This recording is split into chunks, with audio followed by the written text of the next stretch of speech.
Content creator Ripon মিয়া, উনি তো internet জগতে অনেক ভাইরাল। তো ওনার ভিডিও বেশ অনেকদিন যাবত দেখতেছি। তো আমার মনে চাইতেছে যে রিপন ভাইয়ের মতো একটা ভিডিও বানাই। তো বই থেকে চিন্তা ভাবনা করলাম যে কি ভিডিও বানানো যা।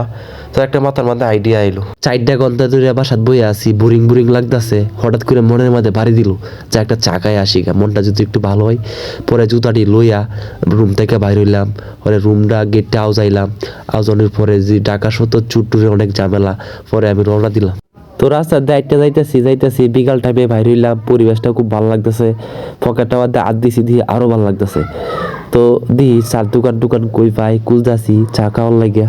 তো অবশেষে চার দোকানে ফেললাম। মামারে বললাম, মামা একটা চা বানাও, চিনি একটু কম দিও, আমার তো ডায়াবেটিসের সমস্যা আছে। পরে মামা দেখি আমার লাগে একটা চা বানাইছি।